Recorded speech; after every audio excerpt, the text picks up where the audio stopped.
네, 다시 한번 축복합니다. 오늘 이렇게 기쁘고 즐거운 날, 일주일 중에 제일 기쁜 날이 언제죠?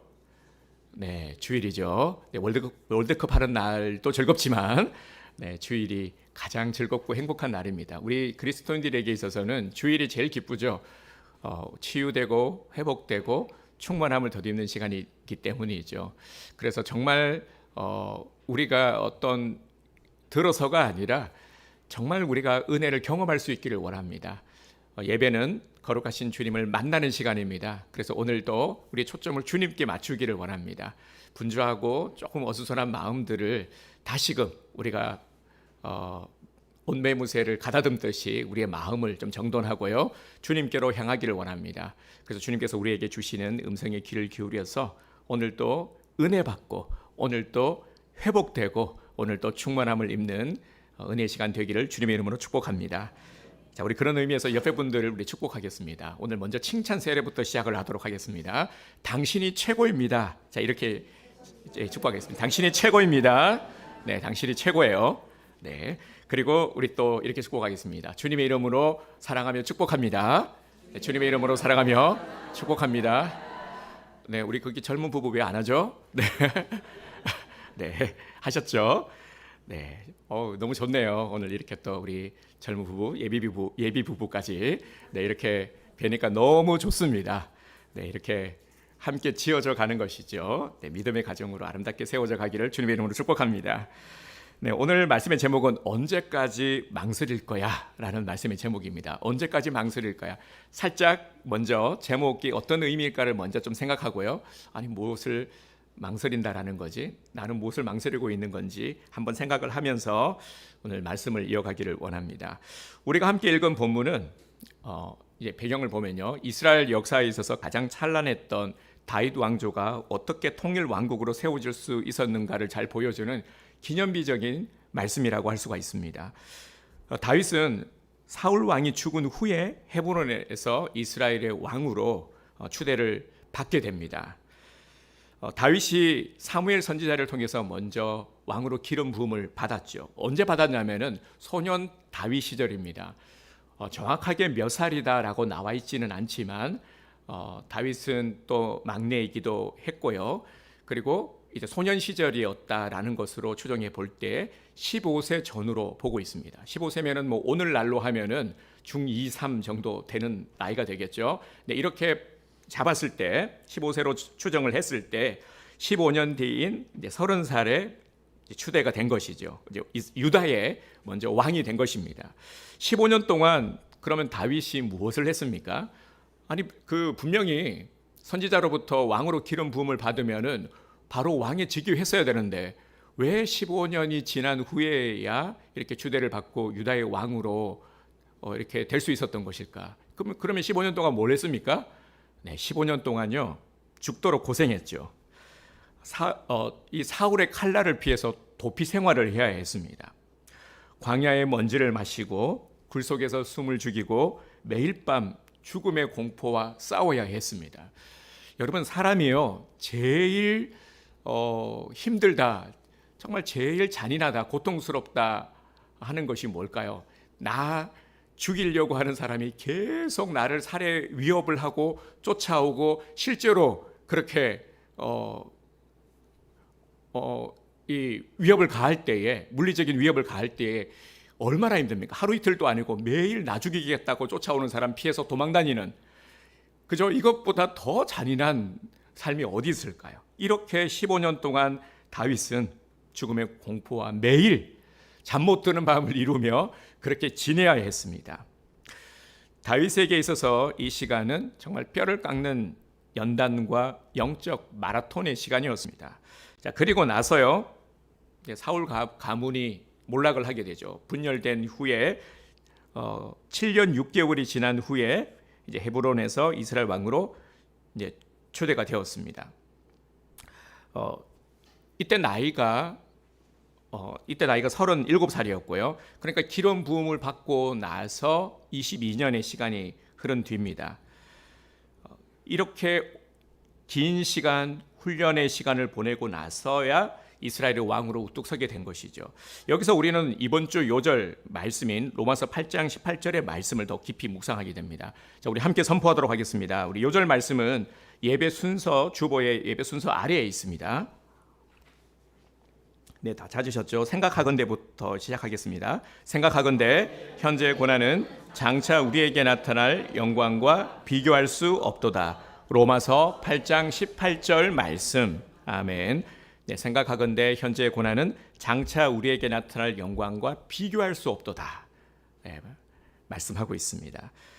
기름 부음을 받으면, 왕으로 기름 부음을 받으면 바로 왕이 될 줄 알았는데 22년의 기나긴 고난과 기다림은 장차 그에게 나타날 이 통일 왕국을 위해서 꼭 필요한 준비 기간이었습니다.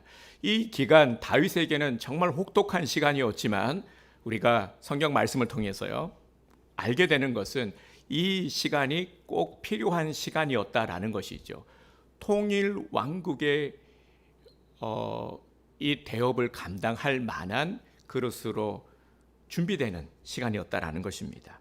그리고 왕이 된 다윗이 온 이스라엘 백성들과 더불어서 가장 먼저 감행한 일이 무엇이냐면요, 바로 4절에 나오는 것처럼 여부스, 곧 지금의 예루살렘을 정복한 것이었습니다. 네, 당시 이스라엘은 예루살렘은요 이스라엘 영토의 한복판에 있었습니다. 사람 몸에 있어서 제일 중요한 위치가 심장이라고 하지 않습니까? 네, 이스라엘 영토에 있어서 심장의 위치를 차지하는 곳이 바로 여부스였습니다. 그런데 이 여부스에는 여전히 가나안 원주민인 이 여부스 족속들이 장악을 하고 있었습니다. 그러니까 이스라엘로서는 미정복지였던 것이죠. 영토의 심장부에 이방 민족이 대를 이어서 이제 알박기를 하고 있었던 것이죠. 근데 그럴 만한 또 이유가 있었습니다. 쉽게 함락을 할 수 없었던 이유가 해발 약 760m 고지에 위치해 있었고요. 3면이 깊은 골짜기로 둘러싸여 있었습니다. 그래서 외부의 공격을 완벽하게 차단할 수 있는 그야말로 난공불락의 요새였습니다. 절벽 위에 있는 이 요새를 차지하려면 절벽을 기어 올라가서 함락을 해야 되는데 누구도 성공하지 못했던 것이죠. 출애굽한 이스라엘 백성들이 가나안 땅에 들어온 지 수백 년이 지났지만 그 용맹스러운 여호수아도, 그리고 대단했던 기드온과 같은 사사들도, 심지어 이스라엘의 초대 왕이었던 사울 왕도 이 여부스 성만큼은 끝내 정복하지 못하고 그대로 남겨두고 떠났습니다. 이 여부스 성을 점령하는 것은 단순히 영토 하나를 넓히는 그런 차원의 문제가 아니었습니다. 북쪽 지파와 이 남쪽 지파로 흩어진 지파들을, 그러니까 이제 심장부라고 했죠, 위치가요. 그러니까 이 예루살렘의 위치가 이제 위쪽과 아래로 이게 이제 나뉘어져 있던 지파들을 하나로 묶고요, 하나님의 나라를 견고하게 세우기 위해서 꼭 통과해야 하는 첫 번째 관문이었던 것이죠. 반드시 해야 하는 선대의 이 선배들도 하지 못했던 이 대업을 꼭 완수해야 했던 것이죠. 그래서 이 대업을 완수하기 위해서 이스라엘 군대를 이끌고 난공불락의 이 성벽 앞으로 진격해 나간 것입니다. 본문 5절을 보겠습니다. 여부스 원주민이 다윗에게 이르기를 네가 이리로 들어오지 못하리라. 5절 말씀은 상당히 점잖게 표현이 되어 있죠. 동일한 사건을 기록한 평행 본문이 사무엘하 5장 6절의 말씀인데요. 제가 읽어드리도록 하겠습니다. 잘 들어보시기 바랍니다. 동일한 본문의 그 사건을 다루고 있는데요. 그 사람들이 다윗에게 이르되 네가 결코 이리로 들어오지 못하리라. 맹인과 다리 저는 자라도 너를 물리치리라 하니 그들 생각에는 다윗이 이리로 들어오지 못하리라 함이라. 아멘. 네, 조금 강한 표현이 되어 있죠. 그러니까 맹인과 다리 저는 자라도 너를 물리치리라. 여부스 족속이 다윗을 지금 비웃고 조롱하는 모습입니다. 이 말 속에는 너희가 수백 년 동안 우리를 치지 못했는데 할 수 있겠냐? 이번에도 어림도 없어. 이 성은 절대로 너희들은 넘을 수가 없어. 네, 이렇게 계속 이제 조롱하고 비웃음, 교만, 네, 이런 것들이 바로 이 표현 속에 깔려 있는 것이죠. 그러니까 이스라엘 백성들은요, 역사적인 트라우마가 있는 겁니다. 다윗이 군사들을 이끌고 왔지만, 이거 우리가 할 수 있겠어? 우리 앞서 우리 선조들도 하지 못했고 훨씬 더 전력이 좋았을 때도 하지 못했는데 할 수가 있겠어? 우리는 안 될 거야. 라는 이런 패배에 대한 트라우마가 있었던 것이죠.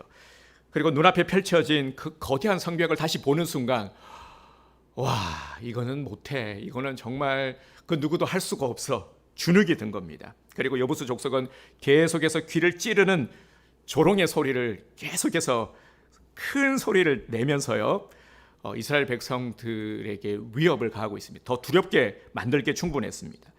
과연 우리가 저 성을 무너뜨릴 수 있을까? 여수아도 사울 왕도 하지 못한 일을 우리가 어떻게 해? 이러다가 우리 이거 다 죽는 것 아니야? 이런 두려움이 엄습해 온 것이죠. 그 결정적인 순간에 이스라엘은 또다시 이 현실의 높은 벽을 보면서 머뭇거리게 되는 겁니다. 주저하게 되는 겁니다. 약속은 받았지만 분명히 이 다윗을 믿고 정말 믿음을 가지고 용기를 내어서 왔지만 막상 이 장벽 앞에 서니까요, 다리가 후들후들 거리는 겁니다. 이 주저하게 되는 거예요. 다시 고질적인 영적 질병이 도진 겁니다.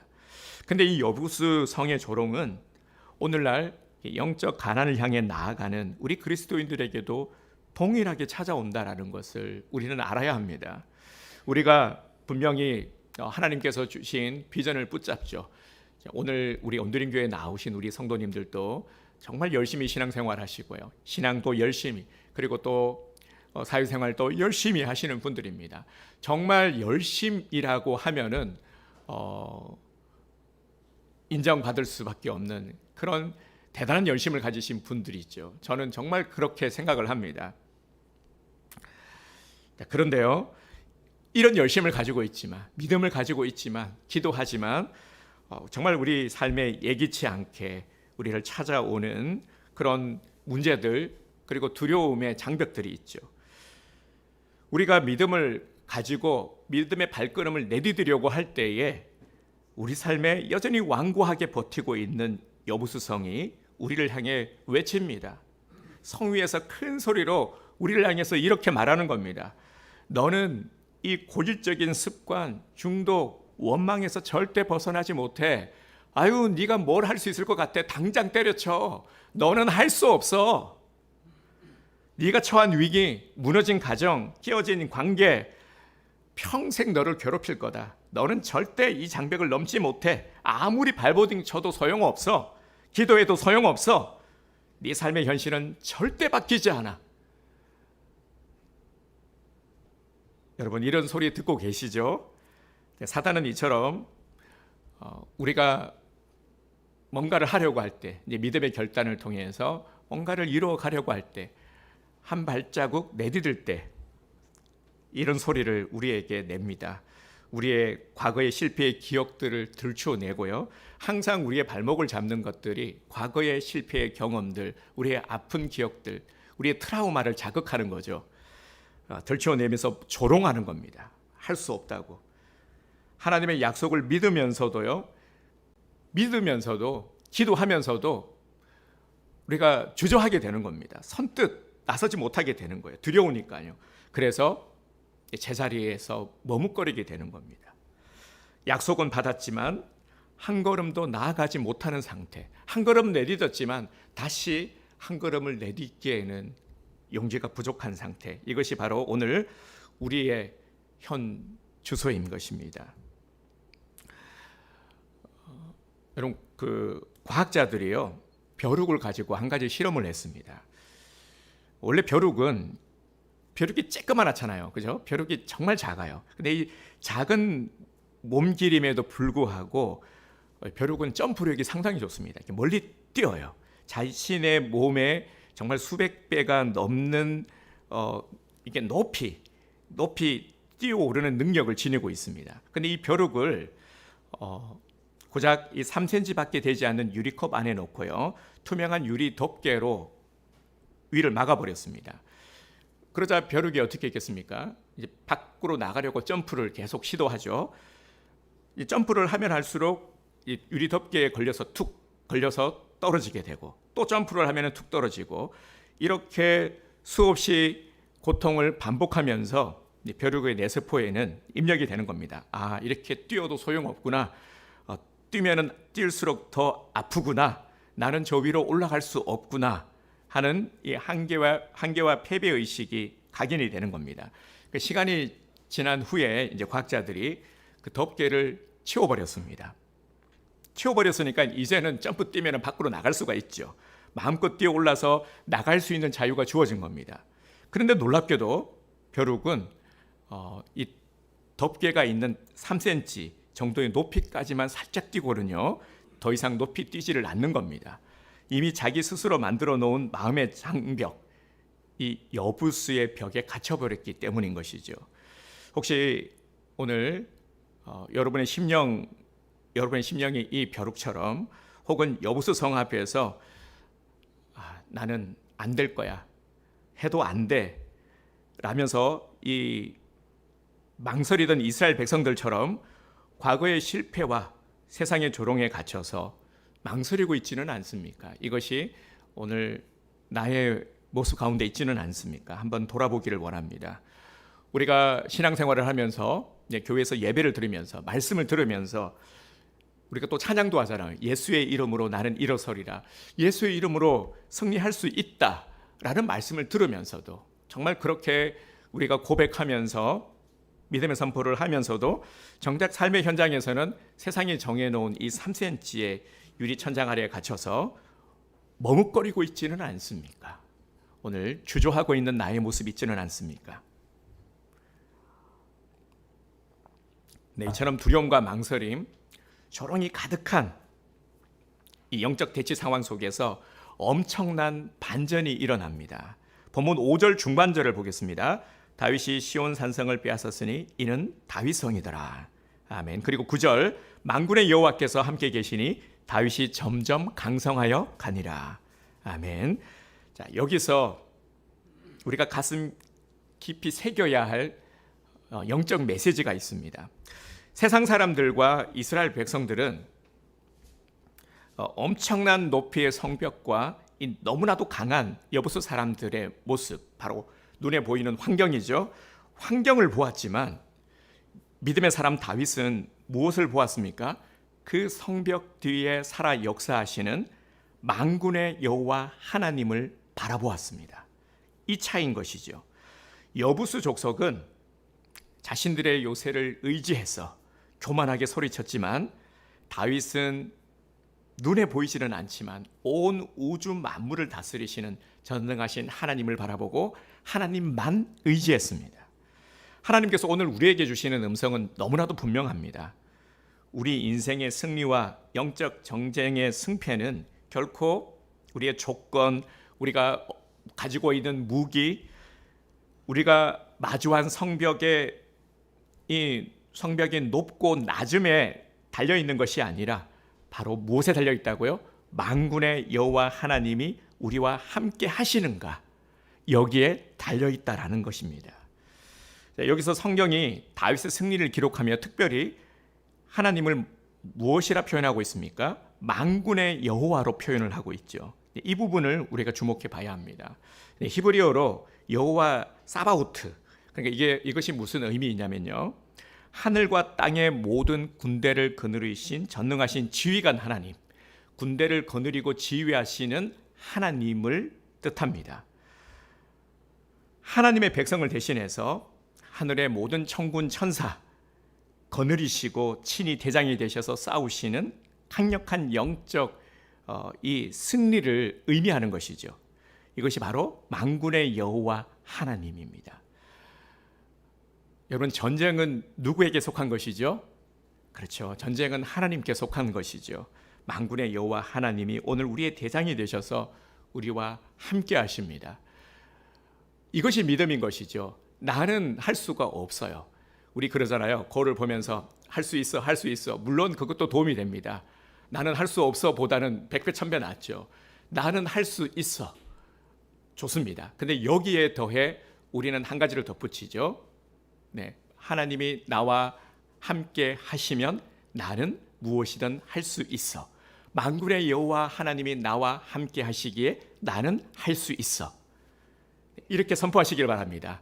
그냥 나는 할 수 있다가 아니라 하나님이 나와 함께 하시기에 나는 할 수 있어. 네, 여기에 우리는 그냥 신념 플러스 믿음이 들어가는 겁니다. 네, 그래서 우리에게는 더 강력한 무기가 있는 것이죠. 그 하나님이 우리와 함께 하시기에, 만군의 여호와 하나님이 함께 하시기에 수백 년 동안 무너지지 않았던 견고한 여부수 성도 한순간에 무너져 내리게 됩니다. 하나님은 오늘 우리들에게 말씀하십니다. 보이지 않는 장벽 앞에서 언제까지 머뭇거리며 망설이고 있느냐? 언제까지 망설일래? 그래서 오늘 말씀의 제목이 언제까지 망설일 거야? 하나님께서 우리에게 말씀하고 계시는 겁니다. 여부수성을 빼앗아 다윗성으로 삼았다라는 것은 이것도 의미가 있는 것이죠. 이제 다윗 성이 된 것이죠. 주권의 이동을 의미합니다. 영적으로 보면은 사탄이 이제 조롱하는 장면이 나오잖아요. 이 절름발이라고 해도 이게 너희들은 게임이 안 돼. 이 조롱하잖아요. 이제 이것이 뭐냐면 사탄이 이제 영적으로 보면은 사탄이 계속해서 우리를 이제 조롱하는 거죠. 계속해서 우리에게 열등감, 패배의식 심어주면서 아유 너는 안 돼. 아유 너는 게임이 안 돼. 계속해서 아픔을 들춰내고 또 수치를 들춰내고 뭔가를 하고자 했을 때 자꾸만 주눅들게 만들고 자신감을 잃게 만들고 네. 그랬던 아픔과 상처의 요새가 이제는 만군의 여호와의 통치가 임하는 하나님의 초소로 완전히 바뀌게 되는 강력한 복음의 선포인 것입니다. 하나님은 오늘 우리들에게 말씀하십니다. 과거의 실패에 묶여서 보이지 않는 장벽 앞에서 언제까지 머뭇거리겠느냐? 언제까지 망설이고 있겠느냐? 내가 너와 함께 한다. 걱정하지 마. 두려워하지 마. 내가 너와 함께 한다. 나를 의지하고 일어나 믿음으로 진격해 나가 그 성을 빼앗으라. 주님께서 오늘 우리들에게 말씀하고 계십니다. 자, 그렇다면 오늘 우리는 어떻게 해야 되겠습니까? 네, 이 음성을 들은 우리는 우리 삶의 현장에서 이제 이 말씀을 붙들고 나가야 되겠죠. 나아가라, 함락하라 말씀하셨는데 우리가 주저하면 안 되겠죠. 자, 그러면은 이 말씀을 구체적으로 어떻게 적용시켜서 우리가 세상의 삶을 살아가야 되겠습니까? 먼저는요, 환경을 바라보던 우리의 시선을 들어서 하나님을 바라봐야 합니다. 이스라엘 백성들은 소리가 들렸어요. 자꾸 비웃고 조롱하는 소리, 거기에 주눅들고 또 높은 이 성벽을 바라보면서 우와, 이걸 어떻게 눈앞에 보이는 문제, 너무나도 큰 그런 어떤 장벽들 바라본 것이죠. 그러니까 낙심이 되고 두려울 수밖에 없는 겁니다. 수백 년 동안 아무도 못했는데 이걸 어떻게 하라는 거야? 이거 말도 안 되는 거지. 아유, 이거는 말도 안 되는 거야. 인간적인 계산 속에서 이 한숨만 나오는 겁니다. 그러나 다윗은 그렇게 하지 않았죠. 다윗은 만군의 여호와 하나님을 계속 바라보았습니다. 하나님을 바라볼 때 이 환경을 압도하는 담대함을 얻게 되는 것이죠. 두렵지 않아서가 아니라 아무런 일도 없어서가 아니라 소리가 들리지 않는 것이 아니라 그럼에도 불구하고 이것을 감당할 수 있는 것입니다. 그래서 우리가 중요한 것이요, 여러 가지 어려움 속에서 기도의 자리를 회복하는 것입니다. 많은 이들은 이렇게 얘기를 해요. 아유, 힘들어 죽겠는데 무슨 신앙입니까 지금. 내가 여유가 없는데, 내가 마음이 분주한데, 내가 이렇게 바쁜데. 아니 알죠, 기도해야 되는 거 아는데. 이런 하소연이 있는 거예요. 힘들고 바쁘고 피곤해 죽겠는데 내가 여유가 없는데 어떻게 기도할 수 있느냐. 자꾸 그렇게 부담 주지 말라. 이런 마음들이 있죠. 하소연하시는 분들이 많습니다. 그런데요, 그렇기 때문에 기도해야 되는 겁니다. 너무 바빠서 기도해야 되는 거죠. 너무 아프기 때문에 기도해야 되는 겁니다.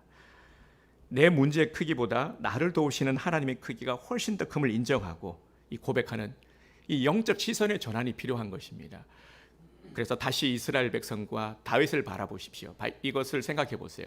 그래서 내가 어디에 지금 알죠? 문제가 있고 아픔이 있기 때문에, 그렇기 때문에 우리의 시선 전환이 필요한 겁니다. 하나님을 바라봐야 하는 겁니다. 그래야 길이 열리는 거예요. 안 그러면 계속 거기에서 맴돌게 되는 겁니다. 그러다가 실족하게 되죠. 그래서 우리 이제 큐티를 이제 설명할 때요, 이제 우리 말씀 큐티라고 하잖아요. 말씀을 묵상하는데 고민을 많이 해본 사람이면, 고민을 정말 많이 한다, 이런 분들은 묵상을 아주 잘할 수 있는 분이에요. 고민이라는 것은 문제를 계속 반복해서 생각하는 거잖아요. 그래서 이거 어떡하지? 어떡하지? 밥을 먹으면서도 이거 어떡하지? 계속해서 문제를 반복하니까 고민이 되는 겁니다. 근데 그 자리에, 이 문제의 자리에 말씀으로 바꾸는 거예요. 그래서 말씀을 똑같습니다. 말씀을 보면서 이게 뭐지? 이해가 안 되는데, 이 말씀이 나에게 하나님의 음성을 듣는 방법이라고 했는데 이해가 안 돼. 생각하고 또 생각하는 거죠. 지금 내 상황 가운데 뭔가 이 말씀이 자꾸 생각은 나는데, 근데 이게 뭐지? 계속해서 반복하는 거죠. 그러면 이것이 묵상이 되는 것입니다. 그래서 우리는 문제를 묵상하지 말고요, 문제보다 크신 하나님을 묵상하는 우리 성도님이 되시기를 주님의 이름으로 축복합니다. 이것이 가능해지려면요, 자각을 하고 우리가 내 의지를 가지고 시작을 하면 되는 겁니다. 그러면 성령께서 우리를 도와주십니다. 가만히 있으면요, 이스라엘 백성하고 똑같은 겁니다. 그거 되겠어. 그런데 저다시 말한 작은 믿음이라고 할지라도 우리가 그래 한번 해보자 하면서 움직이는 것이 믿음인 것이죠. 그럴 때 변화가 일어나는 것입니다. 자, 두 번째로요, 주저함을 버리고 행동하는 믿음으로 전진해야 됩니다. 오늘 본문에서도 보면은 정말 멋진 장면이 하나 나오죠. 본문 6절을 보면은 다윗이 온 군대 앞에서 도전장을 던집니다. 먼저 여부수 사람을 치는 자는 우두머리와 지휘관으로 삼으리라. 이렇게 말을 합니다.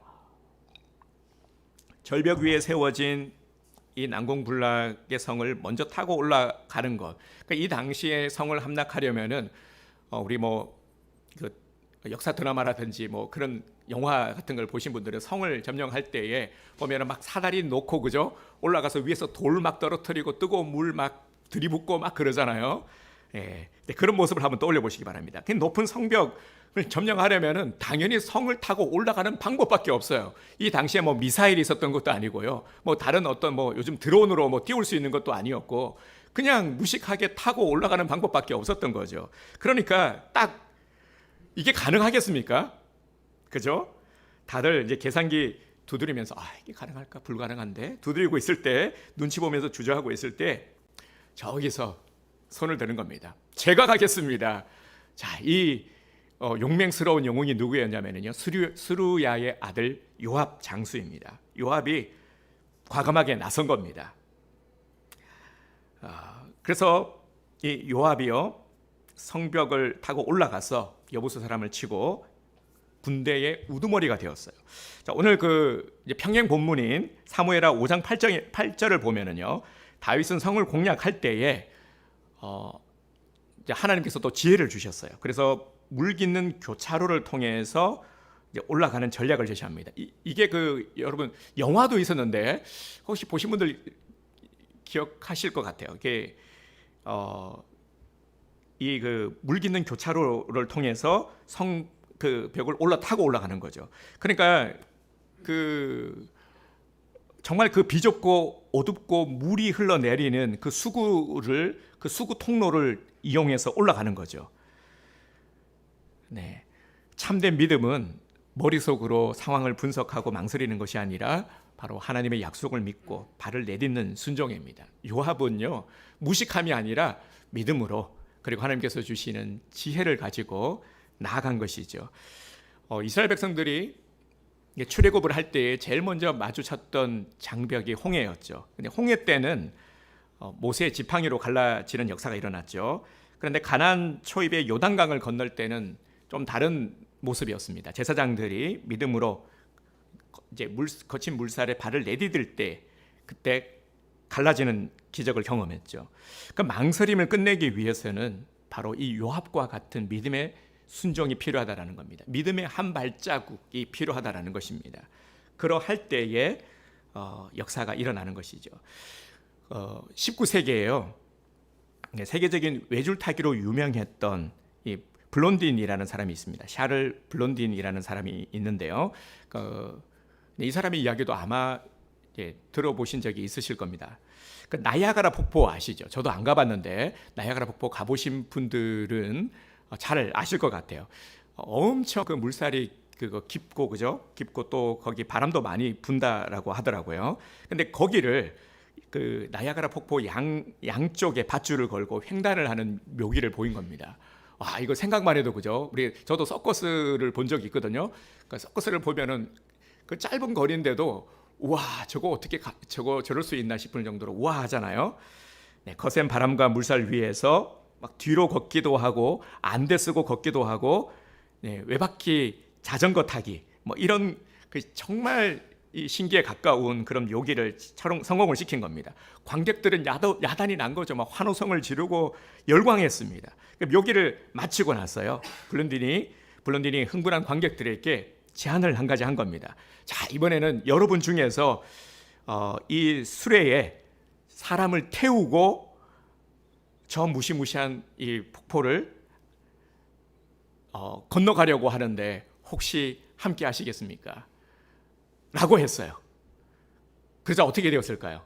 사람들이 막 화나던 사람들이 갑자기 막 이렇게 눈치를 보더니 조용해졌어요. 그리고 혹시나 저기 한번 나와 보시죠. 그럴까봐 다 이렇게 숨어 있었습니다. 네, 이제 이 찬물을 끼얹 듯이 이렇게 조용해진 그런 상황 속에서요. 저기서 한 사람이 자원을 하는 겁니다. 제가 하겠습니다. 라고 하는 사람이 있는 거예요. 그래서 이 블론디는 그 노신사를 태우고 이제 수레에 타고 그를 태운 채 외줄을 타고 이렇게 쭉 건넌 겁니다. 어떻게 되었을까요? 무사히 폭포를 잘 건널 수 있었습니다. 근데 이 노신사가 누구였을까요? 다름이 아니라 이 노신사는 블론딘의 아버지였습니다. 아버지는 아들의 실력을 머리로만 동의한 것이 아니라 아들을 믿었기에 정말 자신을 맡길 수 있었던 것이죠. 그 믿음, 행동으로 그 믿음을 증명한 것입니다. 자, 오늘 우리도 그렇죠. 하나님을 믿는다라고 우리가 고백하지만요.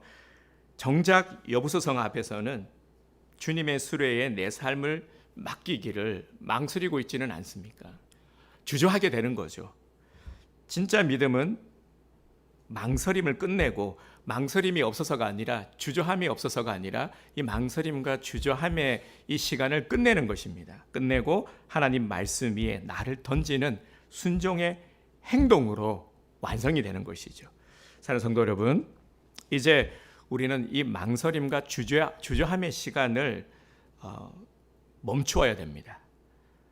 그러기 위해서 믿음의 결단을 내려야 하는 시간입니다. 남들이 망설일 때요, 주저할 때 우리는 은혜를 경험하고 기적을 경험해 봅시다. 남들이 현실의 벽을 마주하면서 탄식하고 있을 때, 원망하고 있을 때, 불평하고 있을 때 우리는 만군의 여호와의 이름을 부르면서 약속의 성벽을 향해서 돌진해 가는 이 멋진 영적 거장이 되어 봅시다. 다윗은 여부수 족속의 정말 그 교만한 조롱 그리고 정말 그러한 감정이 상할 수 있는 그런 상황 속에서 감정으로 맞서지 않았고요. 만군의 이름으로, 만군의 여호와의 이름으로 그 성을 멋지게 빼앗았습니다. 정복했습니다. 그리고 다윗 성이라 이름했죠. 자, 그리고 수백 년 동안 하나님을 모독하던 이방인의 땅이었던 그곳을 이제는 여호와의 법궤가 머무르는 이스라엘의 심장, 영적 중심지인 예루살렘 시온성으로 변화를 시킨 것입니다. 예루살렘은 바로 이러한 위대한 영적 승리의 의미가 담겨 있는 그런 곳입니다. 자, 오늘 우리 앞에도 여전히 무너지지 않을 것 같은 떡하니 버티고 서 있는 여부수의 성들이 있죠. 저마다 가정 가운데 삶 가운데 이 여부수 성이 있을 겁니다. 도저히 이 정말 점령할 수 없을 것 같은, 도저히 무너뜨릴 수 없을 것 같은 그러한 장벽 앞에서 주저하고 머뭇거리고 계시는 분들이 계실 겁니다. 사탄은 끊임없이 머뭇거리고 있는 우리들에게 말합니다. 조롱합니다. 야, 너의 그 옛날 모습을 생각해봐. 옛날에 네가 어땠어? 네가 뭐 제대로 뭐 한 게 있어? 뭐 제대로 되든 안 돼. 너 또 실패해. 넘어설 수 없어. 너는 연약해. 너는 할 수 없어. 차라리 안 하는 게 나아. 그냥 아무것도 하지 않고 그냥 가만히 있는 게 나아. 계속 이렇게 우리를 주저하게 만들고 무기력하게 만듭니다. 아무것도 할 수 없는 사람으로 만들어버리죠. 너는 절대 이리로 들어오지 못해. 너는 패배자야. 패배자로 살다가 그렇게 죽을 거야. 너는 절대로 바뀌지 않아. 변화될 수가 없어. 그러나 만군의 여호와 하나님은 절대 이렇게 말씀하시지 않습니다. 여러분 명심합시다. 다른 것보다도요, 한 가지를 먼저 명심하기를 원합니다. 우리는 혼자가 아닙니다. 만군의 여호와 하나님께서 우리와 함께 하십니다. 그래서 더 이상 자꾸만 그런 세상의 소리에 귀를 기울이고 집착하지 맙시다. 귀를 기울이니까요, 듣지 말아야 되는데 자꾸 귀를 기울이게 돼요.